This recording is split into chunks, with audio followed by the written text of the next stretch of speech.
Mike Mollo's 27, which is very young for a rising heavyweight. The division tends to be dominated by fighters past 30.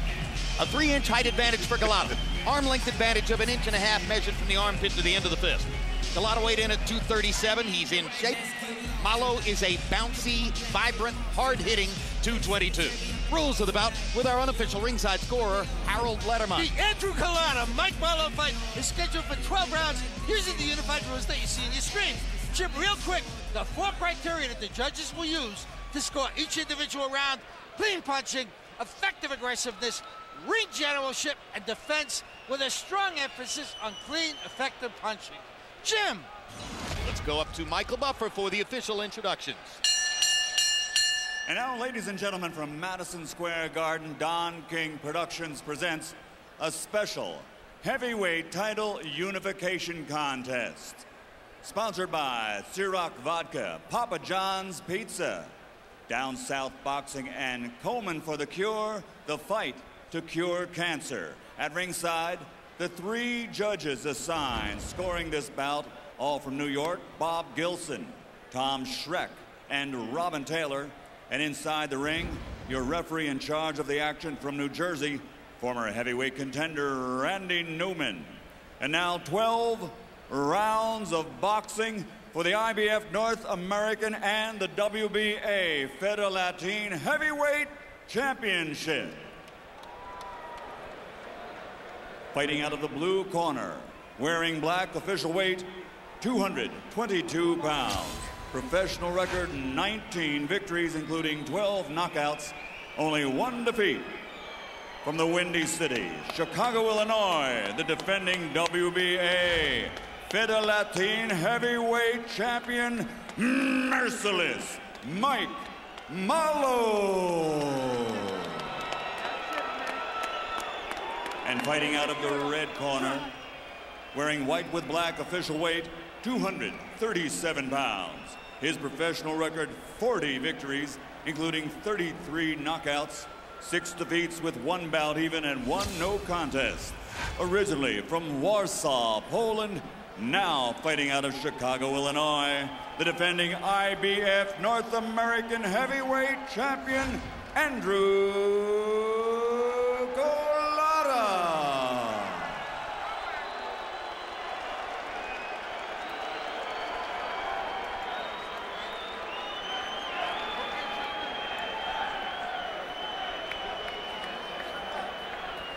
Okay, gentlemen, you're thoroughly familiar with the rules as we've gone over them. I want you to remember 2 things. I want you to obey my commands, and most importantly, defend yourselves at all times. You got that? All right, shake hands and come out at the bell. Let's go. Mike Mollo is a heavyweight in a super heavyweight era, but he attacks like some old school heavyweights, and when he gets his guy hurt, if he gets Golota hurt here, I think you're going to like him. And Golota has historically been known as a slow starter. Some of his most embarrassing losses was when he was coming out slow in the very first round to fight with Lamont Brewster and also with Lennox Lewis. Both are here partially because of victories over Kevin McBride. Golota was rocked in the first round by McBride, lasted until the 6th, and then knocked McBride out. Mollo jumped on McBride in the first round, nearly annihilated him in round 1, ultimately knocked him out in round 2. Mollo's trying to do the same thing to Golota that he did to McBride. Jump him early and take him out before he can get going. Mollo will have trouble if Golota can get his excellent jab going. And so far, that's been the most effective punch in the fight, even though it's only maybe 2 landed, but the jab has landed.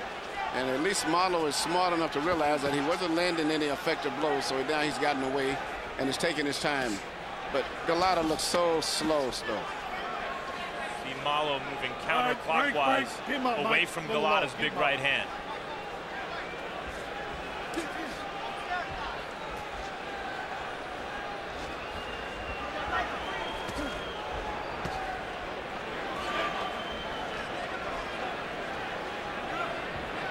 If you're looking for an illustration of the notion that life can afford 2nd, 3rd, 4th, maybe 5th chances, there could be no better illustration of that than Andrew Golota. And the fact that Golota still may have a remote chance of fighting for real prominence in the heavyweight division. Let him out, let him out. July of 1996, disqualified here while leading Riddick Bowe and headed toward victory in the 7th round for hitting him with low blows. 4 months later in Atlantic City, disqualified in the 9th round while leading Bowe, annihilating him, headed for the heavyweight championship, but disqualified ignominiously for low blows. 1997, 1 year later, knocked out in the 1st round by Lennox Lewis when he showed up 45 minutes late to the arena for the fight. November of 1999, quit in the 10th round while leading Michael Grant, and having been knocked down once by Grant, well ahead on the scorecards, turned his back on the referee, refused to keep fighting. In October of 2000, quit after 2 rounds against Mike Tyson, walked out of the ring and back to his dressing room, later ruled a no contest because Tyson tested positive for marijuana. May of 05, knocked out in the 1st round by Layman Brewster, 53 seconds in fact, at a moment when Golota had a chance to fight for a heavyweight belt in his American hometown of Chicago. And still we're getting Andrew Golota on a pay-per-view card. And I was going to say, even though he looks a little slow, he looks his age 40, with all that about him, he's actually winning this fight. Basically, and there's blood. His jab. There's blood on the forehead of Mike Mollo above his right eyebrow, which may be the product of Golota's stiff jab. His jab, yes. And Golota's putting a lot of pressure. Normally he stands up in one spot, but he's actually putting a lot of pressure in today.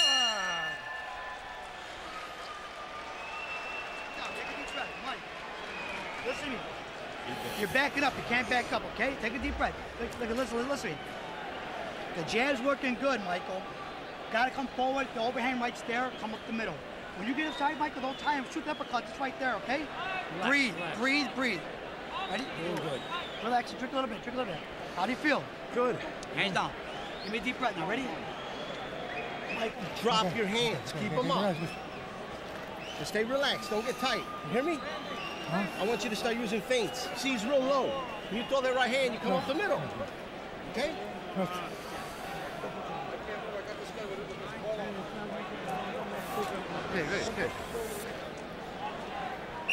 All right, seconds out. Let's go. Combi box numbers in round 1 favored Mollo because of his early assault and volume punching at that time. But by the end of the round, it was clearly Golota who was backing Mollo up and in control. You heard Mike Mollo's corner telling him, you cannot back up, you must go forward. And I think against a fighter like Golota and Golota's range and his long arm power, that's probably true. I mean, I don't know. They may have given it. I gave it down to Golota. I saw Mollo throw a lot of punches, but they were not landing. I agree. It was very similar to the Ricky Hatton and Mayweather situation, but the clean punches were landed by Golota in that round. Mollo had the right idea. He came out attacking Golota, trying to convince Golota that he couldn't win and see if he could make him quit. None of the body punches that I saw landed. Golota seemed to pick him off with his elbows. And now Mollo is forced to box him and to work his way inside. Golota, you never know what's going to happen in a fight. At any moment in time, anything unexpected can happen. There have been moments, not whole fights, but moments in his career when he looked like maybe the best heavyweight in the world. There have been moments when he's been so bad you're wondering why he's still in the sport. Anything is possible with Andrew Golota.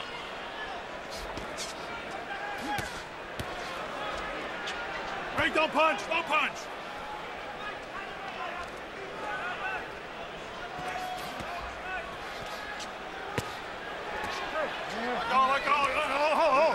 Golota's also imposing for a little guy. Let's go.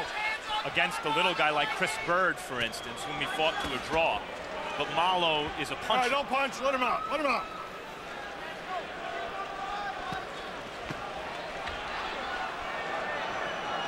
Yeah, 6'1", 221-pound Mike Mollo. That's Mike Tyson at the peak of his career, 221 pounds. What Mike got away with the short in size with tremendous blazing speed. And it's very seldom you find anyone, even though Mollo's aggressive, he doesn't have the speed that Mike Tyson had. The speed offset the disadvantage he had in his height. And let's face it, when Tyson first rose to the top of the division, hard right hand. Mollo's in trouble. He reaches out and grabs Golota and pulls him in.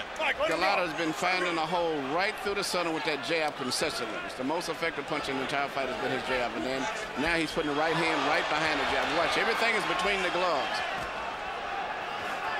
He's hitting Mollo right through the center with most of his shots. Break, don't punch.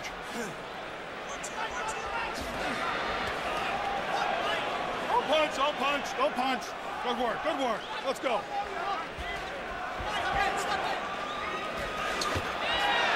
Originally from Warsaw, of course, Golota has huge followings in major American cities where there are concentrations of Polish-American immigrants, Polish-American families.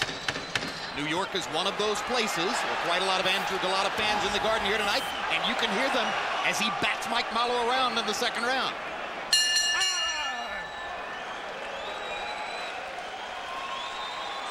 Take a deep breath. Give me the water. Deep breath. Deep breath. Deep breath. Give me this towel. Give me this towel.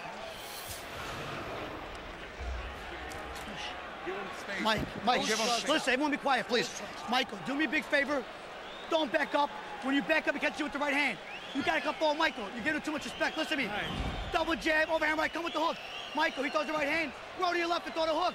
It's there. It's there. Mike, you gotta start going upstairs. Up the middle, exactly.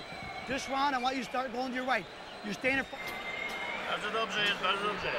Start popping that jab more, you hear me? Start popping the jab. Here you see Golota opening up a hole with his jab and shooting right hand right through the center. And unless Mollo can come up with some way to stop that punch, it's going to continually be an effective punch all night. He gets hit right between his gloves. Well, that's another difference between Mollo and the similarly sized Tyson, is that when Mike rose to the top of the division, he had fantastic head movement. His head was never still. Yes. In this case here, Mollo does not hit him.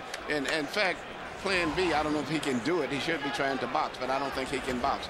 At this stage, he needs to try to move because he's not going to just physically overpower Golota, I don't think. Well, you heard his trainer, Mike Garcia, between rounds, asking him for a variety of different things. And I have to confess, my thought was, I wonder if he's trying to put too many different thoughts into the head of the fighter all at once. He asked Mollo to move to his left, don't back up, don't show him so much respect, throw such and such a combination. It was a lot of different inputs all at once. Well, it's a lot of time that the corners panic themselves. I mean, this is something they're not prepared for. This is totally, they never even imagined this. And so they can't even think properly themselves right now. You know, it looks to me like Mollo's trying to do the right things, move his head, get low to avoid punches. But it's like he has to think about it first, like it's not muscle memory yet. Let him go, Andrew. Let him go, and Mike. His two best wins against, I mean, there are worse fighters than Kevin McBride and Art Binkowski, but Golota's not one of them. And those are Mollo's two best wins. Indeed. You never know what can happen in Golota fight, as I said earlier. It's full of surprises. And Mollo's not unbeaten, incidentally. He has a loss on his record. It was to DeBarrel Williamson. Now, if you go to sleep on a right hand from DeBarrel Williamson, that's no embarrassment because everybody knows DeBarrel's a big puncher. But on the other hand, DeBarrel's never going to be one of the top heavyweights in the world, so if he's beaten you, then you've got to get better than that. All right, break your tight. Step back, don't punch.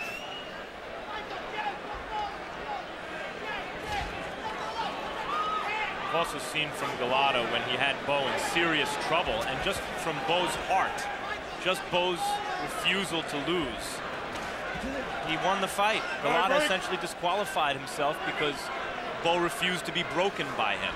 So you can never tell with Golota. Michael Grant beat him by throwing one punch after being outfought constantly for 9 rounds. You know, this Golota, even though he may be slow, he's doing one thing. He's doing right through the sun. He's found an opportunity, and he's punching right between that gap. And Mollo doesn't have any defense. He's not rolling a punch. He's not slipping a punch. He's just hoping that he doesn't get hit, and that's it.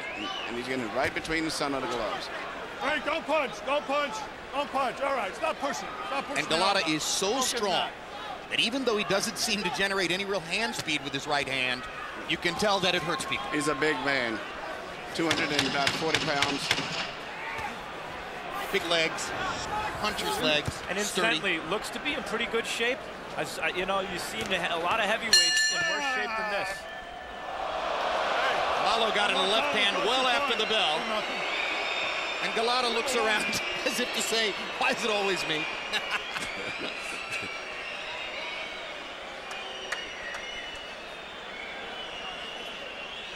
Stay relaxed. Hey, you're keeping your right hand nice. That's why I want it. You hear me? Take a deep breath, let it out slow. I want that right hand up there. Listen to me, listen to me. Listen to me, I want more combinations. Can you do that for me? Okay. Huh? Go on. Throw the right hand, throw the right uppercut, and the right hook. When you're inside, okay? You had him hurt. You had him hurt with the right hand. Here you see Golota landing his pet punch for this fight, the right hand right between the gloves, right through the center.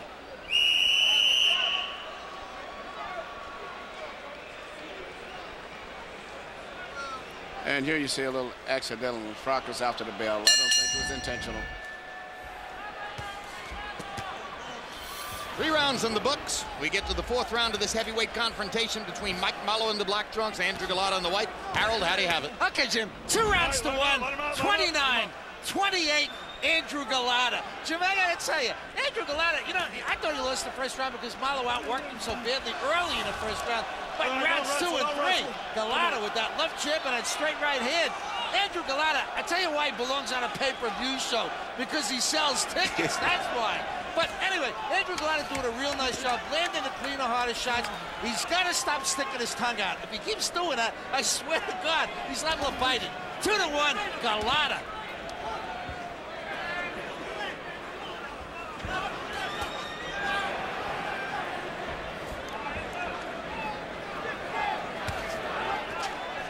Hey, break, don't punch. Get back. Oh.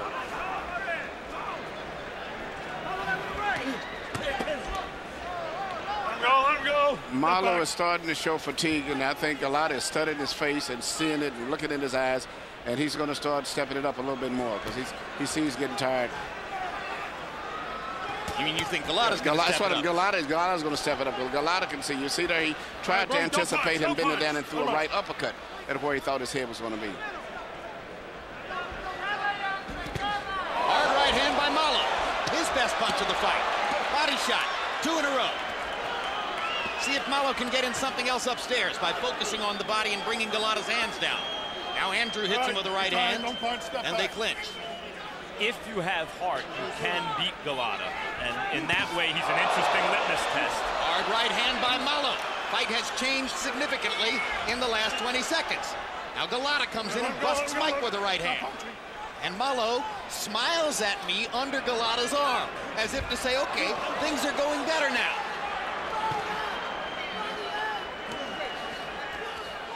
Low blow from Golota. Now there's a shot, and it looked intentional. It was more on the belt line type. It wasn't on, If it was on the side. It was on the side. If by belt line, you mean his knee. Yeah, it was on the side. I looked pretty low to me, man. Well, if you followed the sequence of events between Golota and Bo back in 1996, Golota had 2 chances to become the heavyweight champion of the world and blew them both with low blows. You may recall that the people at main events where Golota was promoted at the time, trainer Lou Duva, went to all sorts of extreme measures trying to train him out of throwing low blows. Developing apparati in the gym that were aimed at curbing the low blow instinct and taking all sorts of other measures in sparring to try to stop it. And he simply couldn't stop doing it.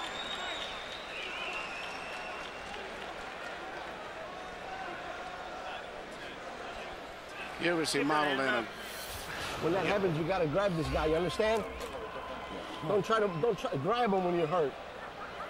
And keep your hands up. Yeah, you gotta bend your knees. You're too straight up. Start using your jab and start going to the body more. And you heard him? Come on. Don't worry about the rounds. Listen to me. Look at me. Drop the rounds. Pull his trunks. Listen. Take a deep breath. Pull his trunks. Here you see Mollo land a tremendous right hand right over Golota's left shoulder. Here he comes right back with the same punch again, almost identical punch. And here you see him come back to the end of the round with another right hand. The biggest concern right now is how much stamina does he have, because he seems to be weakening as the fight's going on. So If he goes another 2 or 3 rounds, it's going to be very interesting to see where he stands in terms of his conditioning. Step back, don't punch. By him, you mean Mollo? Or Malo's conditioning. Well, he's not too tired to be listening to the commentary. Clearly, he's paying attention to what we're saying about him over here as the fight progresses. Let him go, don't punch, don't walk him, let's go, let go of the ropes. Just to button up the body punching or the low blow story regarding Golota, and I was speaking at the end of the last round about all the measures that his trainer went to in 1996 to try to get him to stop throwing low blows. There was a moment in the second Golota-Bo fight, and Golota was just beating the living heck out of Bo and ran into the low blow trouble again. And Lou Duva said, just don't throw another body punch. Not a single body punch. Don't even try it. Let's go. And he couldn't do that. Well, it wasn't an issue of Golota wandering low. He intentionally hit Bo low in full view of the ref because he didn't want any more. Because Bo, just because he was still there throwing punches, took his heart. Amazing. Because Golota in that fight, the second hard right hand by Mollo. In the second fight with Bo, he landed more power punches than any heavyweight has ever absorbed in any other fight tracked by CompuBox. And that was in fewer than 10 rounds. Get out of there, get out of there. Let go of his hand. It's kind of unfair to a guy like Golota because we expect of fighters to literally be willing to die. You know, if a fighter quits before he's carried out, we hold it against him. And Golota's reaction to these situations is a very human reaction. It's the way most of us would react. We just expect more of prize fighters. But you know, Golota's will throwing those. That was his way of quitting. Let him out. And he did that in a lot of fights. Even with Grant, he just tells the referee, I quit. The referee says, you can't. He says, I'm gone. With Tyson, just when Mike was starting to get tired, he went to the round and told the trainer when he took his mouthpiece, he said, you can keep the mouthpiece. I'm going to the locker room. Andrew Golota's left eye has suddenly badly swelled up, guys. It happened in a matter of seconds while he was facing away from us. If you get a good look at Golota's left eye now, it's dramatic how much it's changed in the last round. And that's from the right hands thrown by Mike Mollo. That left eye is shut. Shut. Badly. That's astonishing. That's it, you're tired. Don't punch anymore, step back. I mean, I've seen Vladimir Klitschko's eyes swell up in a hurry, but nothing like that. I've never saw anything like that. I don't even know what could have caused it. And here's Golota. Let's give him credit. Punching back. Absolutely. Still fighting. Well, he can't see his eye. He doesn't know how bad it looks. You can see him reaching. He can feel it, though.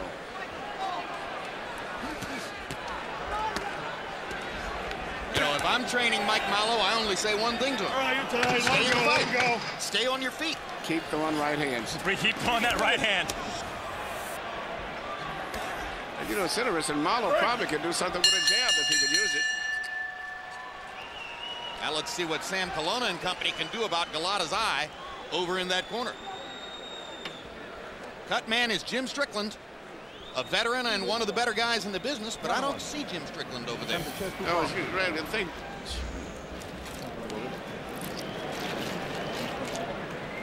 That's Sam Colonna who's doing the cut work on Golota now. Give him the water. Andrew, how you feeling? Feel okay? Andrew, you got to watch that right hand when he puts his head down. You hear me? Okay. He's coming around with it. Okay? You got to get off first.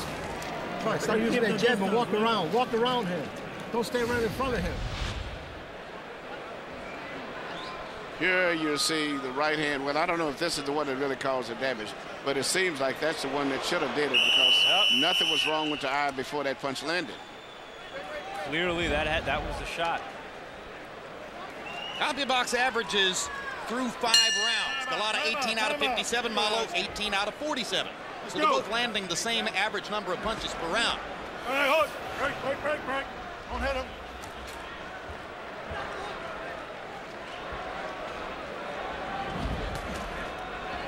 All right, work out. So now would be a good time to go back to the late first round strategy Mollo showed, moving to his right away from Golota's right hand that Golota's been able to land. Let's go.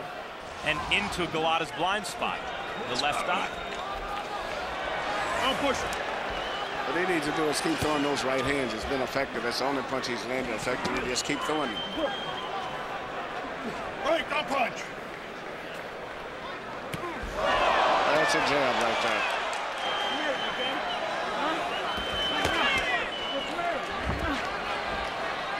Right, don't punch. Mollo comes from a deep family fighting background. His uncle, John Mollo, qualified for the United States Olympic team, was unable to go to the Olympics as an amateur fighter. Both his grandfather and his great-grandfather, according to Mike, were United States Navy boxing champions. Wait, don't punch. Don't punch. Played high school football, played high school basketball, wrestled, was a prominent wrestler in state rankings, but all along, he says, his love was boxing. All right, don't This punch, while growing up in Oak Lawn, Illinois.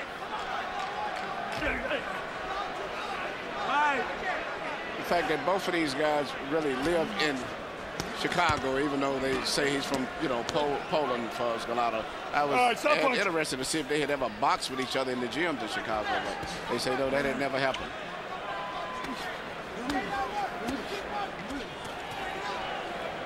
Oh, you're tired. Mollo had a series of punches right on Golota's belt line. All right, don't lean on him. Let him out, let him out. Nice and clean. Heavyweight fight, heavyweight referee Randy Newman, himself a former heavyweight fighter.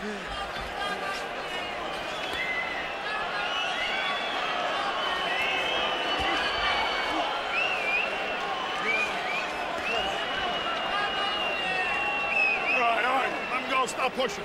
All right.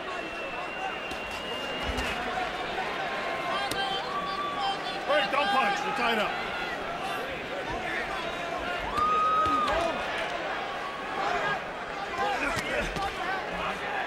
Don't lean on him. Wait, don't punch, don't punch.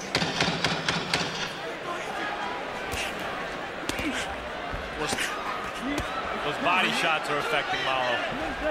Left and rights to the body from Golota. Mollo even said something to Golota about it after the second big body shot.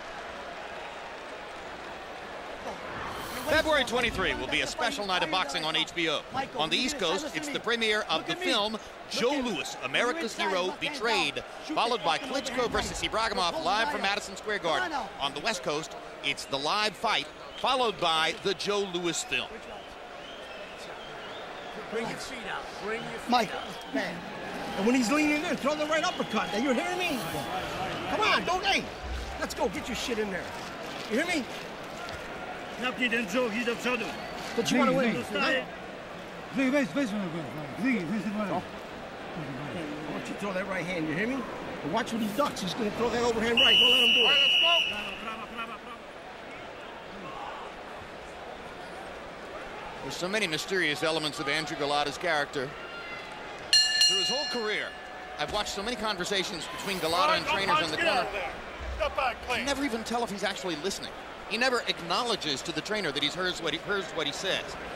Seventh round of a scheduled 12. Harold, how do you have it through 6? Okay, Jim, 57, 57, 3 rounds apiece. I got it all even. You know, Jim, in rounds 2 and 3, Andrew Golota looked real good. He outworked him. He threw a lot of punches. Then all of a sudden, he started to lay on him like he's doing right now. In other words, grabbing, holding, not doing much, letting Mollo outwork him, just like you see now.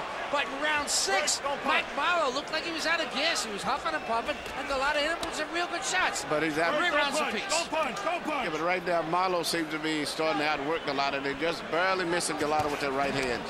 Let him out. Don't hit him. Hey, don't hit him. Golota is getting there, but he just isn't getting his clean punches off the way he was the first 3 rounds.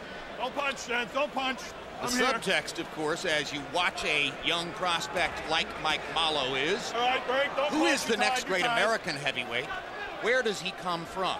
Interestingly, Mollo is trying to sort of take a place in the heaviveight division that was occupied a few years ago by an American fighter named Joe Macy from Buffalo. Macy was unbeaten, like Mollo.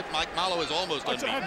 Mollo has the 1 loss, but Macy was unbeaten. Macy was handsome, dark-haired, Italian-American like Mollo, had a great deal going for him, wound up bleeding from the brain after a fight with Vasily Girov in Las Vegas, and ultimately doctors in America have ruled that Joe Macy should not be fighting. He's trying to rekindle his boxing career in Canada. 2 days ago, Joe Macy, who's never met Mike Mollo, called him on the phone to wish him luck in this fight. It's almost as though Joe has made the same connection I've just made between himself and Mollo. And incidentally, Joe Macy's a terrific guy. Great young man, and we all root and hope for him to get whatever he wants in life, whether it means boxing or not. I'd say also Macy was had a better amateur pedigree than Mollo, but Mollo, like Macy's, really charismatic, very likable.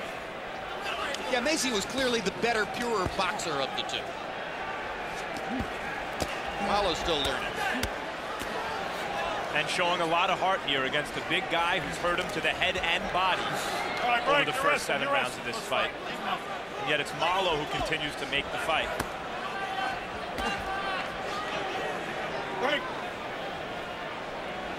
The real question is, where does Mollo fit in? Not with the super heavyweights, but with the heavyweights like the guys we're going to see next week, Povetkin and Chambers, the 225-pounders and below. They're more advanced than he is, but I don't think it's out of the question that he could join the elite ranks of 225-pound-ish fighters.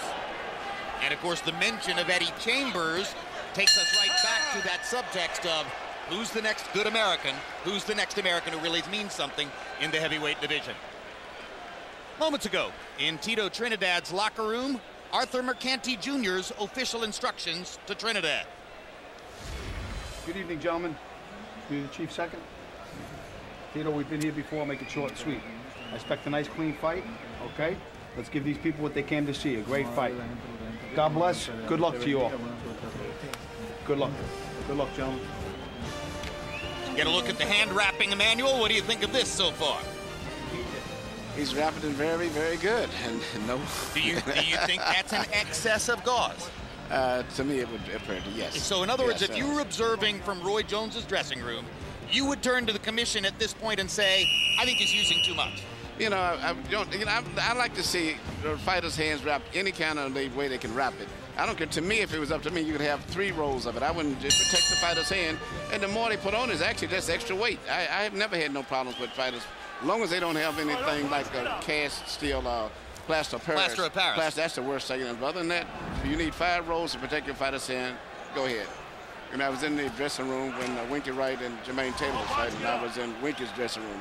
And they asked, so we put a little tape tight across this area here. I'd say as long as you're not touching the skin, go ahead. Whatever you have to do, I told him, go ahead to protect your fighter's hand. Left hook lands for Mollo. Right, don't punch, stop. Max, what's the most egregious case of loaded gloves you think you've ever heard or known of? Well, I mean, you don't know if it's true or not, but of course the rumors that Dempsey had plaster of Paris in his wraps when he fought Jess Willard and knocked him down, I think, about 1,000,000 times, knocked his teeth out, broke his ribs. July 4, 1919, Toledo, Ohio. Broke 3 ribs and knocked out 5 teeth in the first round. And somehow Willard made it to the 3rd. Willard had a lot of heart, outweighed Dempsey by about 70 pounds, but that's never been verified that Dempsey had plaster of Paris. It's just a rumor.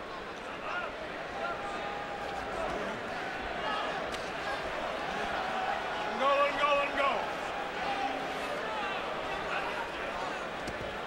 And incidentally, of course, one of the reasons for that rumor and that charge against Dempsey was that he was beating the living hell out of and knocking out a man who weighed 58 pounds more than he did that day.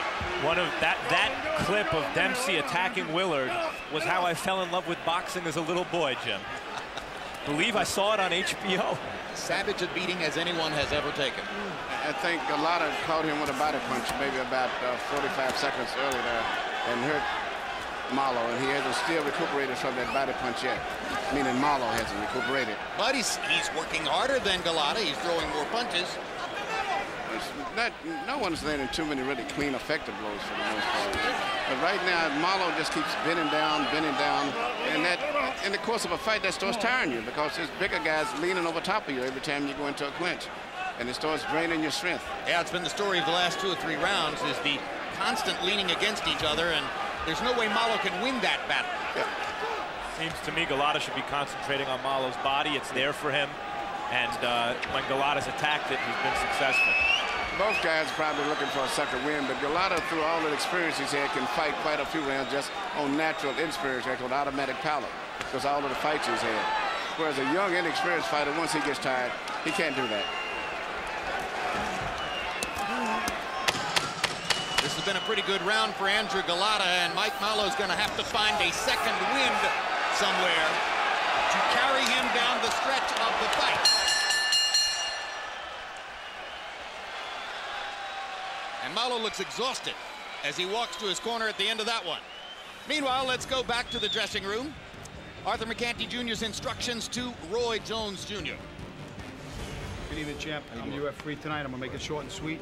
It's your show. Let's give these people what they came to see, a great fight, okay? Good luck. Any questions? No. Okay. Good luck, gentlemen. God bless. Thank you, man. Same to you. Roy Jones, after 2 wins in the last 2 years against Prince Badi Ajamu and Anthony Hanshaw, back in the spotlight, back in the world's most glamorous arena, and looking to get back near the pinnacle of the sport. He says if Bernard Hopkins and Joe Calzaghe can't make a deal to fight each other, he'll go on the plane to Wales tomorrow and fight Calzaghe in Wales, which of course is a direct reversal of the kinds of things he said throughout his tour of duty as the #1 fighter in the sport, when he never would have gone to Poland to fight Dariusz Michalczewski in what was an obvious matchup for boxing.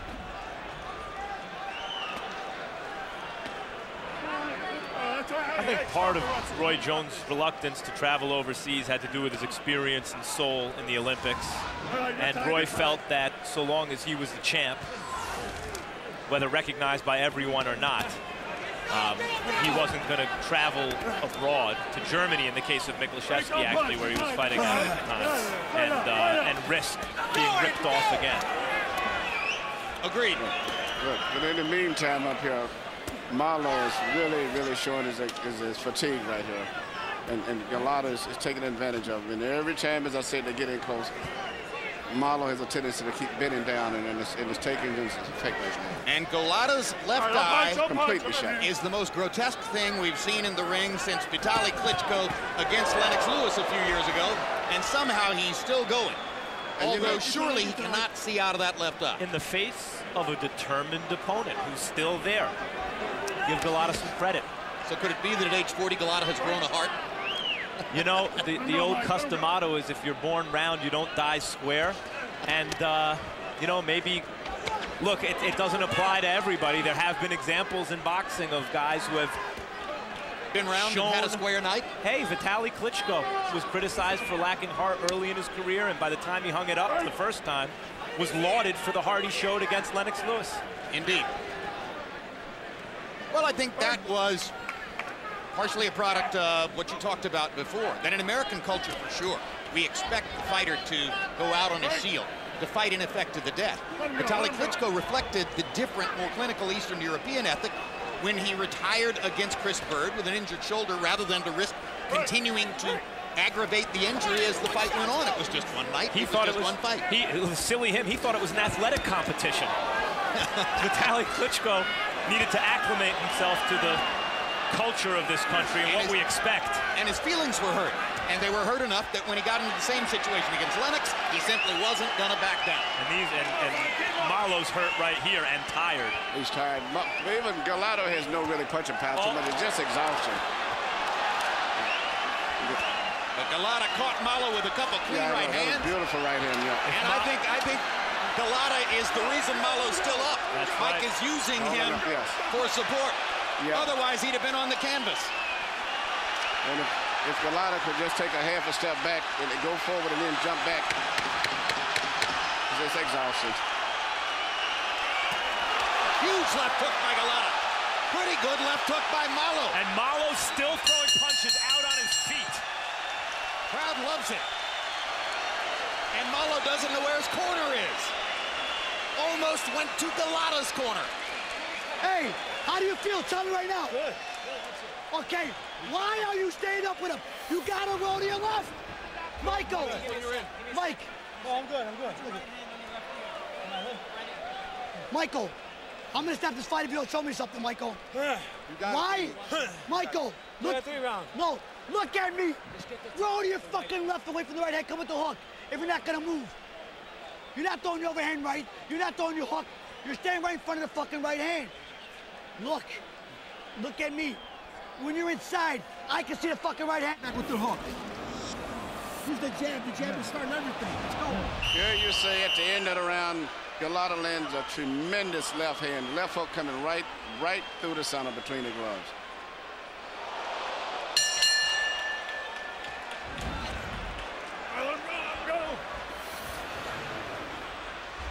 Power shots in the 9th round. Golota 31 out of 54.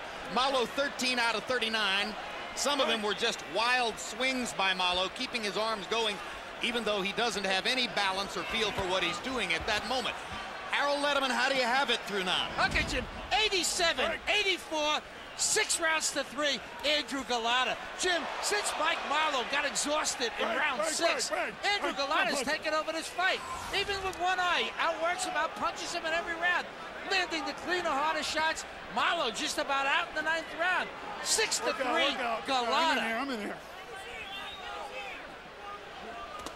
I'm very impressed by what I'm seeing from Mollo in the sense that, you know, the Vince Lombardi does not apply to him. He's fatigued, and I don't see any cowardice at all. I see a lot of heart from this guy.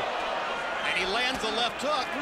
Doesn't have much on it because his feet weren't set. He almost fell down himself after landing because his legs were just shot down. Don't punch, break. Let go of his arm, let go of his arm. That's a great point, Emmanuel. Mollo almost knocked himself down by landing a punch.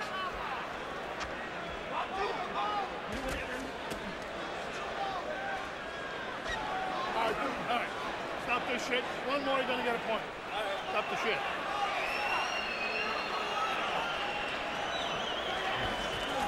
Let him go, let him go, let him go. Let's go. Right, let him go, let him go.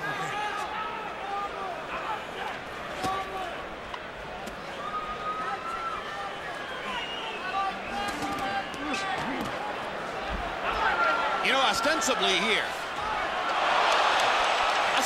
the winner of this fight figures as a possible opponent down the road for the winner of the fight between Sam Peter and Oleg Maskayev for a heavyweight title belt, which at this moment makes it look as though Andrew Golota is going to get about his 1,000th shot. Don't punch. At becoming a heavyweight title. Yeah, his punches are just so slow, but he's doing all the right things. He just can't do it with the speed that I would like to see him doing with. The 14 people who still care about these meaningless title belts will consider Golota a champ if he were to win one. Right, don't punch, don't punch. Right. Meanwhile, the best heavyweight in the world appears to be Vladimir Klitschko. And if he would have a rematch with Sam Peter and beat him, he'd be recognized as the champ. Or if he had been born in Nebraska, he would be recognized as the champ, or any of 49 other American states.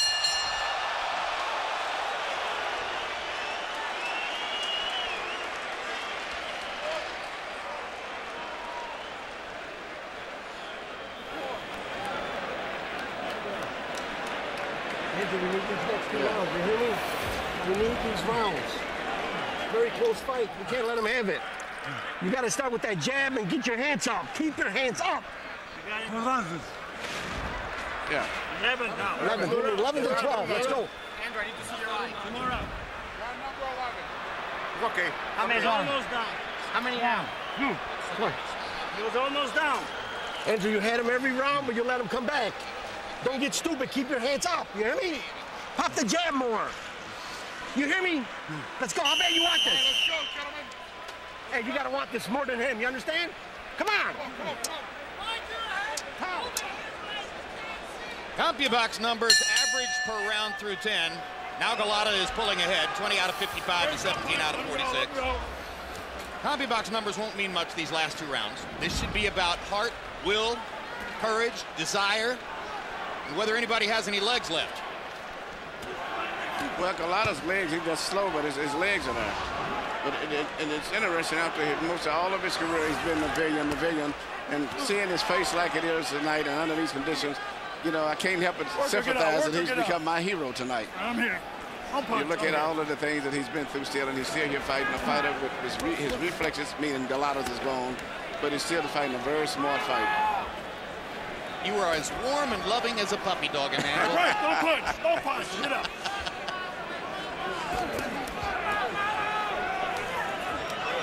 Break, don't punch.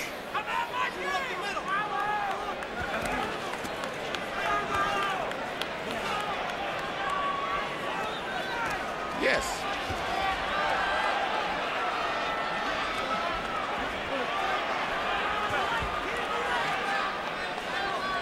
Golota still trying to swing, excuse me, Mollo trying to swing from the heels. Get off the ropes. Can't find Golota, who's right in front of him.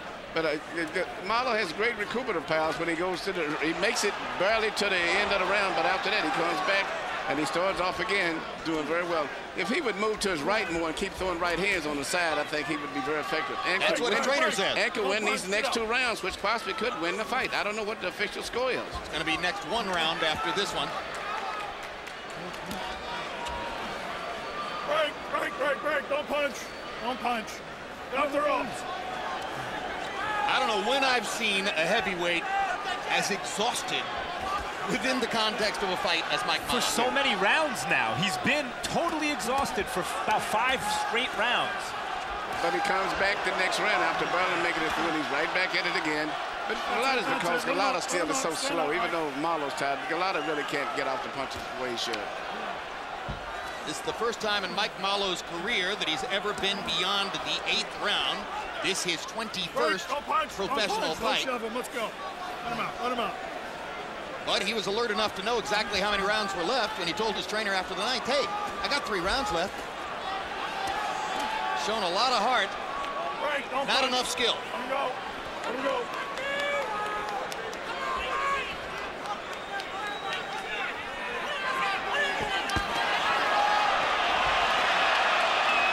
Now Golota looks for a moment as though he's just going to push Mollo out of the ring. The idea is you can teach skill, but the kind of courage that Mollo is showing tonight, I don't think it can be taught.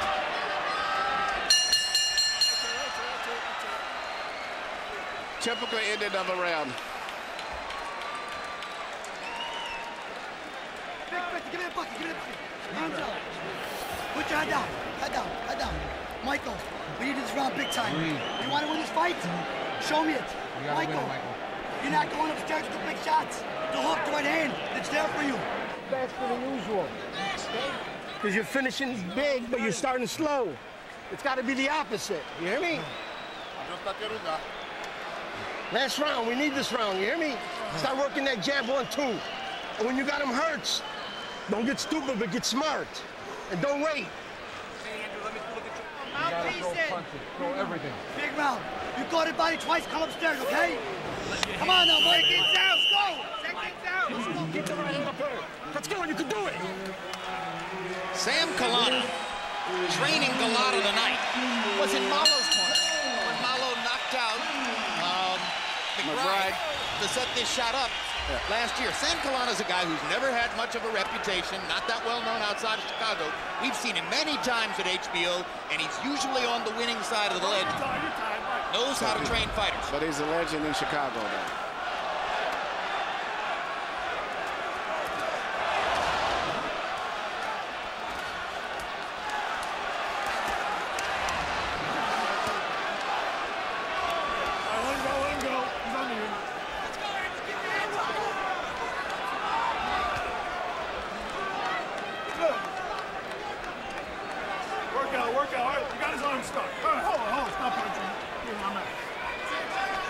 Nearly 20 years removed from his life in Warsaw, Poland.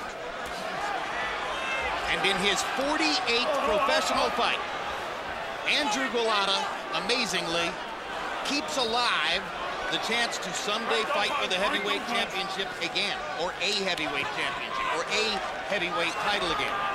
And who would have thought it possible after the number of times he has flunked out? You know, these guys are fighting a very sloppy fight, but most of us will never know the level of physical exhaustion and desperation that these guys are experiencing right now, and in that way, it's a real spectacle. It's another world. Go, watch your head, Not to mention, how many of us would go in and take a punch with our eye looking the way Golota's eye looks? Mollo's hurt badly. Yeah, it's going to be an adventure just for him to finish the fight. But he's doing what he should do. He's clinching and tying up the guy. He doesn't back away when he gets hurt. He just tries to go in and smother you. As long as he's holding on to him, he doesn't give Golota any room to any good punching room. Yeah, but all that's going to do for him, Emmanuel, is prevent him from getting knocked out. It's hard to imagine that he still has any chance to win the fight unless he himself can find a way to knock out the foul pole. Hard left-hand shot by Golota. What guts it takes for Mollo to make it through this. Newman almost knocked him out.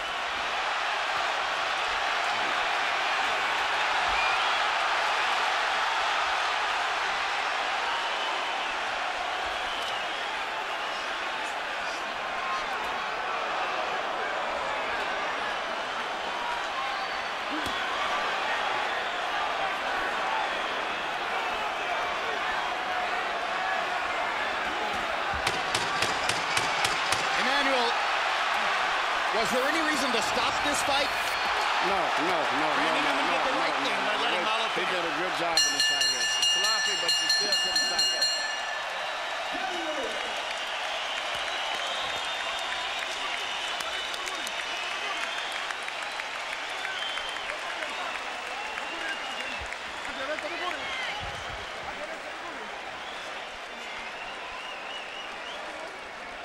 Well, it was supposed to be, it was set up to be a potential big step forward for a 27-year-old, attractive, American potential heavyweight figure. Somebody who could have produced some interesting fights down the road, and who knows, maybe he still will. If there's a division in which you get lots of chances, this is the one. But Mike Mollo seems to have become the opposite of what he was supposed to be, a stepping stone for Andrew Golota. Indeed, and you have to give Golota a lot of credit for staying in there in spite of the eye. He was clearly tired. It looked like he was shook up several times in the face of a determined opponent, an unusually determined opponent who was supposed to beat him. He kept fighting. Judges for this fight: Bob Gilson, not terribly experienced. Had Larry Donald over Evander Holyfield. Anyone could have scored that. Tom Schreck, 7 title fights. Had Miguel Cotto ahead of Zab Judah 97-91. That was pretty much the consensus score at the time of that stoppage. Robin Taylor, 2 title fights, first notable fight. So you have 2 extremely inexperienced judges and 1 only moderately experienced judge among the 3 who will be picking the winner here.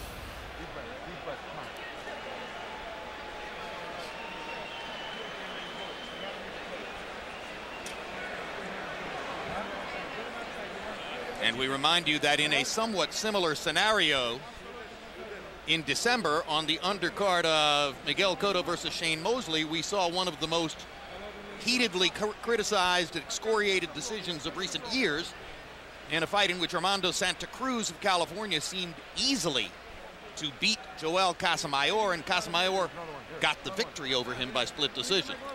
There are bad decisions and there are outright robberies, and this would rank as an outright robbery if Golota doesn't win it. I agree. You agree, Emmanuel? I agree definitely on that. And you know, he's been in enough drama here, in particular this place here at the Garden, that he has to get this decision here. Final CompuBox numbers will show you how both fighters persevered throughout the fight, and how over the long course of the fight, Andrew Golota's greater accuracy added up. 251 out of 691. He landed 64 more punches than did Mollo. He threw 169 more punches than did Mollo. Same connect percentage, but basically Golota's punches were, for the most part, more effective, except for some swinging right hands where Mollo was able to shut up Golota's left eye. Power shots, Golota with a 50-punch edge in landed power shots. Michael Buffer's ready with the official decision. Ladies and gentlemen, after 12 old-fashioned heavyweight rounds, we go to the scorecards. Bob Gilson scores at 116-110. Tom Schreck, 116-112. Robin Taylor, 118-109. All to the winner by unanimous decision, now unified champion, Andrew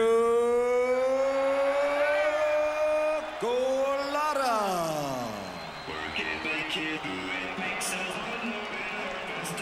41st victory of the foul pole's career.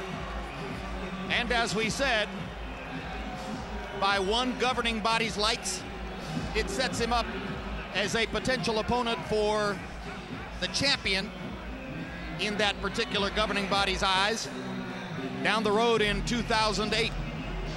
Andrew Golota's had several chances in the past, more than several, numerous chances to win heavyweight belts.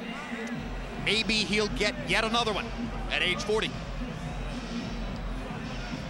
Well, it's been an